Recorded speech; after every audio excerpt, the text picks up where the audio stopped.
एक रात सुल्तान महमूद गजनवी को काफ़ी कोशिश के बाद भी जब नींद नहीं आई तो अपने गुलामों से कहने लगे कि लगता है किसी शख्स पर आज कोई जुल्म हुआ है। तुम लोग गलियों में फैल जाओ और अगर कोई फरियादी नजर आए तो उसे मेरे पास ले आओ। थोड़ी देर बाद वो सब वापस आकर कहने लगे, सुल्तान, हमें कोई भी फरियादी नहीं मिला, आप आराम से सो जाएं। सुल्तान को जब फिर भी नींद ना आई तो वो कपड़े बदलकर खुद महल से बाहर निकला।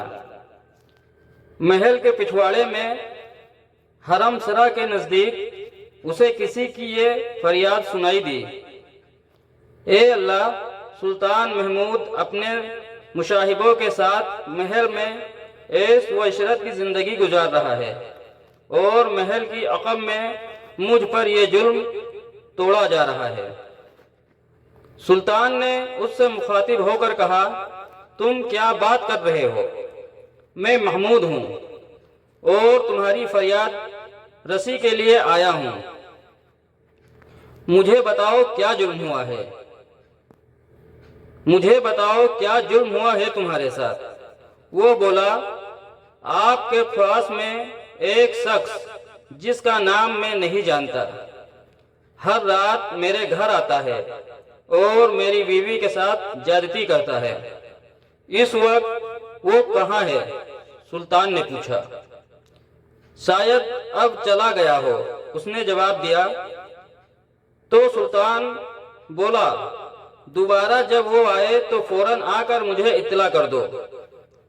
फिर सुल्तान ने इस मजलूम शख्स को महल के दरबानों को दिखाया और कहा कि जब भी ये शख्स यहाँ आए इसे सीधे मेरे पास पहुँचा देना। अगर मैं नमाज की हालत में भी हूँ तो परवाह मत करना।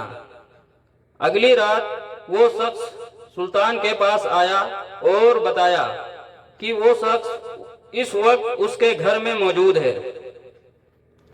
सुल्तान उसी वक्त तलवार हाथ में लिए उस शख्स के साथ चल पड़ा। जब उसके घर के करीब पहुंचा तो उससे कहा कि घर के सारे चिराग बुझा दो।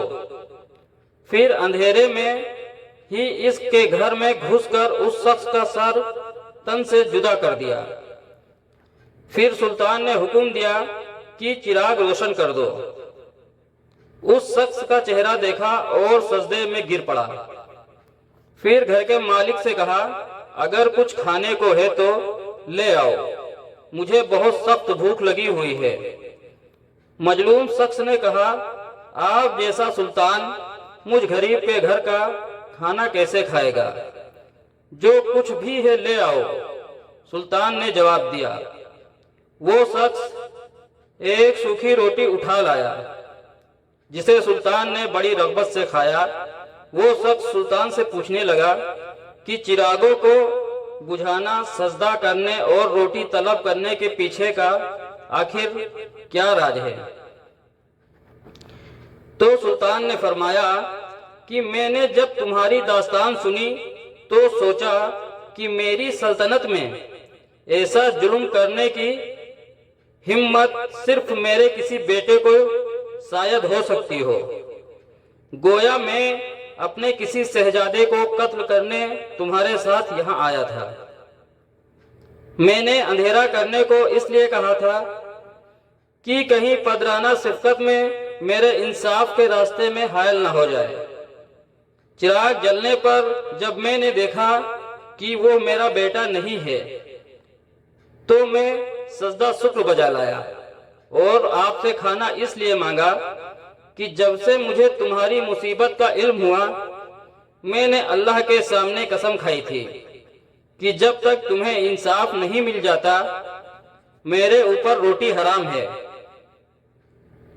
उस वक्त से अब तक मैंने ना कुछ खाया है ना पिया है।